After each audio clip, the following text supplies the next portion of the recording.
Okay, ito naman, ibang sitwasyon naman ng kalsada. So, naging 2 lane siya. So, kapag nandito kayo sa ganitong kalsada, 2 lanes, kailangan, pag nasa pass lane kayo, ay huwag kayong tatakbo dito ng 20 km per hour. No? So, situational ang kalsada dito sa amin, no? Yan, mapuputol yan. Ibig sabihin, hindi natatapos. Yan, maraming sagabal sa kanan. Kaya, kung mapapansin nyo, bakit kami nagpapapwesto dito sa inner lane? But sinasabi namin lagi na kung wala naman dahilan para tumakbo ng 20, laging 40 ang speed. Diba? Putol ang kalsada. So sa mga baguhan, syempre hindi pa fit sila para magpalipat-lipat ng linya. Kaya doon muna natin sila nilalagay kung saan muna sila komportable. But pinupos naman natin sila kung anong speed dapat nilang gamitin kapag nandito sila sa ganito. Pagmamaneho naman hindi kailangan magmadali. Relax lang. Yan, kaya naman delikadong umovertake dyan sa kanan, lalo na kapag ganyang residential. Baka nga naman biglang may lumabas dyan, lalo pag may kantuhan. Ay karamihan pa naman sa atin dito ay hindi naman alam yung right of way rules, no? Na kapag galing ka sa looban o sa kantuhan, dapat natigil ka muna, hindi yung lagpas ka kagad sa kalsada. Kailangan lang, unawaan lang sa kalsada, lalo na kapag nandito ka sa Pilipinas. Yan, kita nyo ba? May outer lane pero may poste sa gitna ng kalsada. Paano natin gamitin ngayon yan? Diba? Yan, sa curb, slow down lang. Lalo na kapag may construction. Okay, katulad nito, magti-3 lanes. Dito, sa gitnang ito, pwede po tayo mag-stay dito. Basta po, ang speed po natin ay nasa 40 pataas. Huwag po tayo mag-stay dyan sa kaliwa. Kasi nga po, overtaking lane yan. Pag naging 3 lanes po kasi dito sa Pilipinas, dapat po yung outer lane na sinasabi nyo na ang mabagal ay dapat nandyan, ay karamihan nung nagamit yan o nakadesignate po yan sa mga bus or truck. Or kung halimbawa naman po may problema ang sasakyan mo, nakahazard ka, ang takbo mo ay 20 km per hour lang, yan, dyan ka nga sa outer lane. Pero kapag ang speed mo ay 40 km per hour, pwede ka po dito sa gitna, no? Sa kalsada, gamitan nyo lang yan ng common sense. Lalo-lalo na kapag kayo ay magdadrive dito sa Pilipinas. Dahil po ang pagdadrive po dito, situational. Ano po, kailangan po din malawak ang pangunawa nyo dito pag nagdrive kayo. May batas po dito pero karamihan hindi naman po sinusunod. Sabi nga namin lagi, kung ang mga drivers o road user ay nagpapasalaang ng batas, di sana maayos lahat ng gumagamit ng kalsada. Tapos dyan naman mamaya sa barangay road, ang speed natin not more than 30. Tapos pag liliko ka dyan, mamaya kailangan natatanaw mo muna yung pupuntahan mo bago ka naliko. Kailangan natatanaw mo muna yung pupwesto ka na, natatanaw mo yung sa tanaw ko na po yung pupuntahan mo. Tingnan mo yung ganito kasi lang. Yan, pwede na yan. Babantayan mo na lang. Observe ka na lang pag may magbibigay sa'yo. Tapos ang paa niya na kay brake lang ha.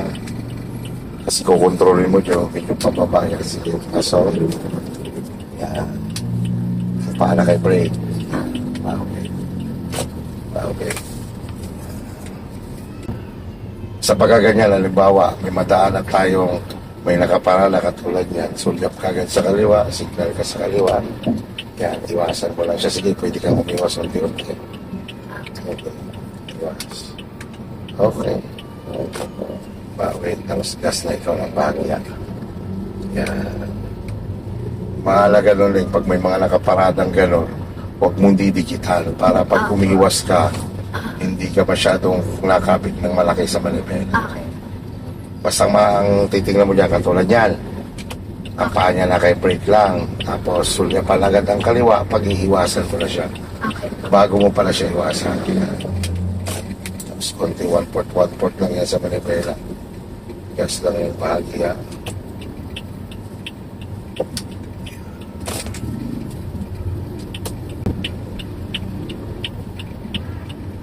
Dito lang yung uwit na kalsada, sulyapan lang ang side mirror. Gas na konti.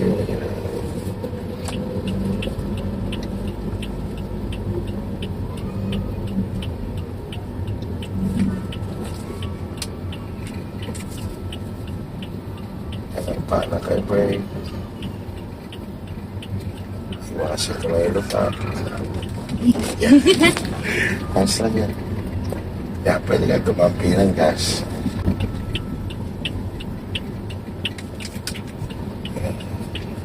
Tignan lang gilid. Very good.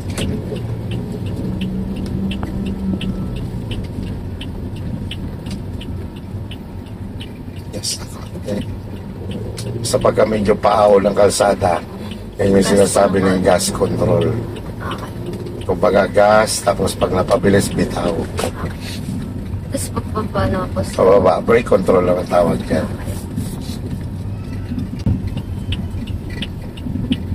Yan lang naman ang automatic gas and brake control lang yan.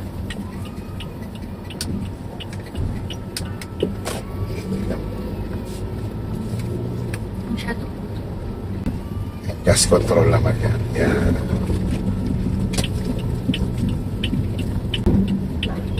Ganun pa rin. Kailangan matalaw mo muna bago ka naliko.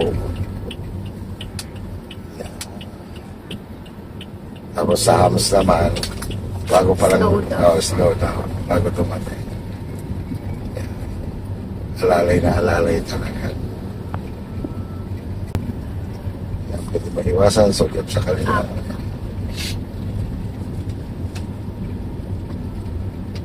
Kaya hindi naman kayang iwasan ng lubak. Alalay lang. Dahan-dahan ka lang. Slow down. Pag nagpas sa truck, iwas ng konti dahil may tao. Iwas ng konti. Balik lang ulit. Yan sila sabi ko na more on focus lang sa unahan. Yung iba kasi tingin na tingin sa likod. Kaya na-pressure.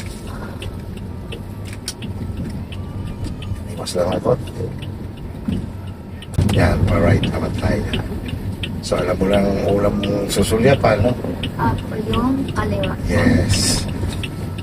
Very good ka talaga.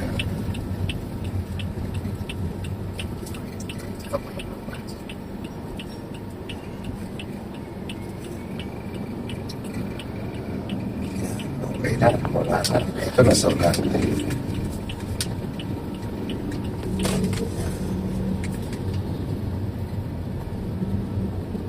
Yan lang naman sa barangay road din. Sundin ang speed lane. Okay lang po yung distance. Ang distance mo talaga ng from the point of view, nakikita mo bumper niya. Okay. Mayroon pang isa dyan, from the point of view, nakikita mo yung dalawang gulong niya sa likod.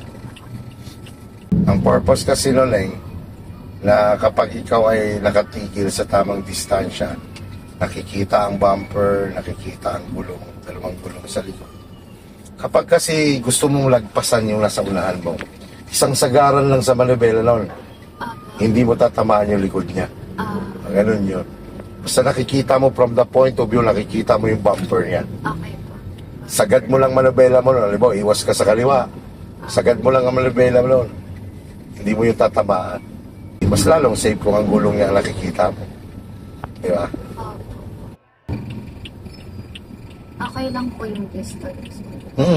Ang distance, Mabilis lang po ang sa parking ko. depende yun lang sa pag-iintindi mo. Pagkatingin ko kasi sa'yo, mabilis kang umintindi. Ganun kasi ang estudyante na. Dalawang klase lang. Ang estudyante isang slow, isang fast. Tama? Ang sasakyan na inaaral natin, dalawang klase din. Di ba? Apo. Isang automatic, isang manual. Kaya ang tanong lagi, kuya rin matututo ba o sa 4 na oras sa 8 oras? Depende po yan sa inyo.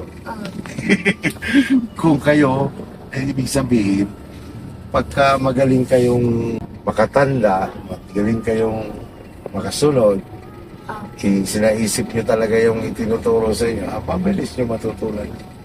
Kahit pa yan mapamanual, mapa-automatic. Pero syempre, advantage talaga ang automatic kasi wala ka ng pressure about sa clutch. Oo. Pati yung sa... Yun, pagpapalit ng gear, pag-change of gear. At saka advantage ng automatic, lalo na sa ganito. Kumbaga, brake control lang ito, bitaw lang yan sa brake. And then gas. Pero sa manual, syempre, ito yung tipong arangkada ka lang kailangan, hindi ka mamatayan. Okay, good morning everyone. Good morning mga kabigmans. Ito ay dagdag kaalaman lang, lalo-lalo na sa mga baguhang drivers pa lang. So kapag po kayo ay mag-check ng inyong makina, dapat po ay malamig pa po ang makina, no? So dapat po tayo ay may basahan para po magagamit natin doon sa pagpunas ng dipstick.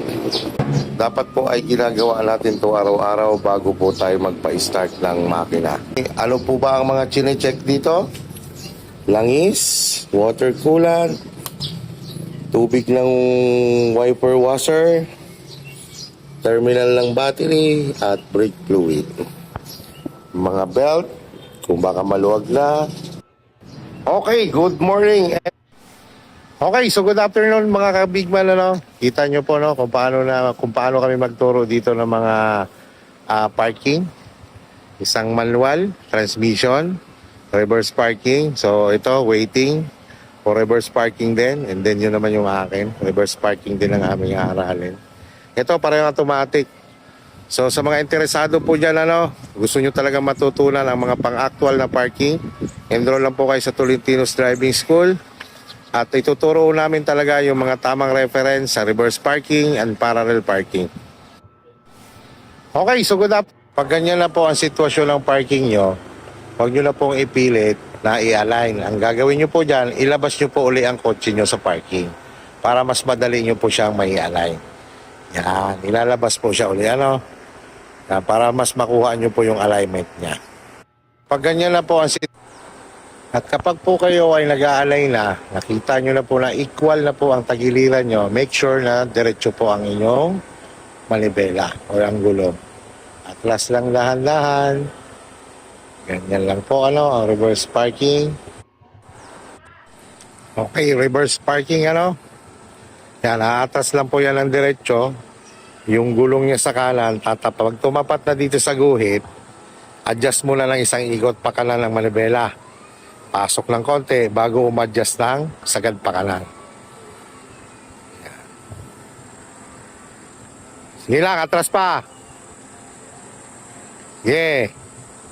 Isa lang muna. Isang adjust lang muna, ha. Sige lang, atras lang muna. Okay, stop. Sagad. Yan, antay mong tumuhid ang kotse mo. Sige. Okay, tuwid ang gulong. Atlas. Okay, neutral nyo muna. So, Ma'am Det, ang diskarte doon, di ba, umatras ka lang diretso.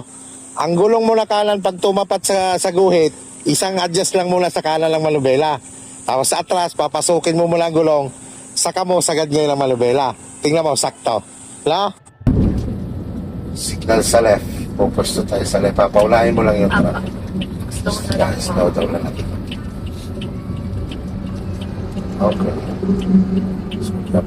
Pwesto ka sa left. Okay, clear po yung Kasi pa-left tayo dyan.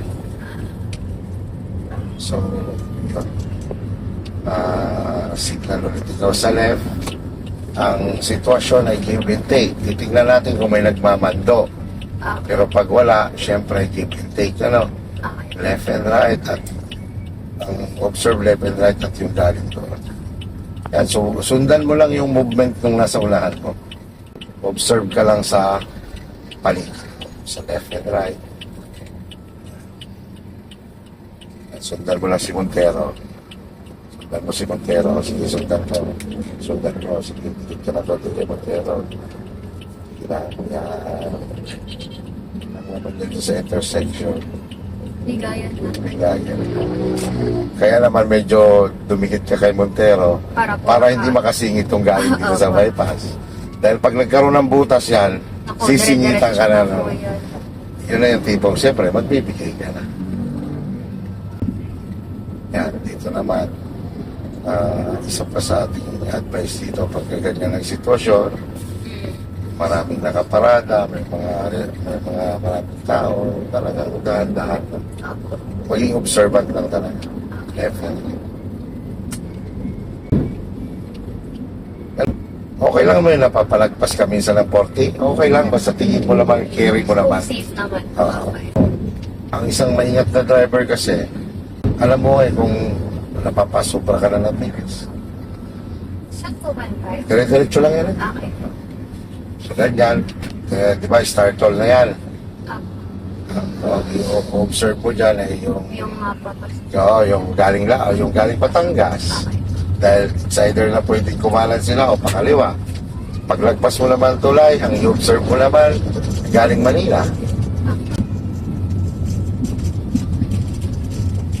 Yan. Sige naman. Observe naman. Paano naman ito? Yung galing Manila naman. Ang sitwasyon dyan, may pasok ng starter, may padiretso. Sa ganyang sitwasyon naman, bitaw-bitaw lang yan muna sa brake. Huwag ka muna magagas. Galaw naman yung kahit di mo kasi.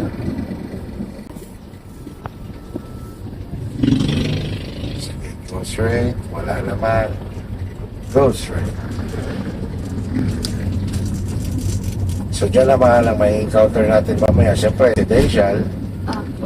Slow. At the same time, yung banda ron sa dulo, mga may sigsag lang down. Tapos sa sigsag na yun, yung paggamit mo ng manibela o pag-balance mo, yung hantuhan lang. Signal sa left, focus to tayo. Ito, la. Okay, reverse parking. Okay, so mga kabigman, paglalabas naman kayo sa ganitong sitwasyon,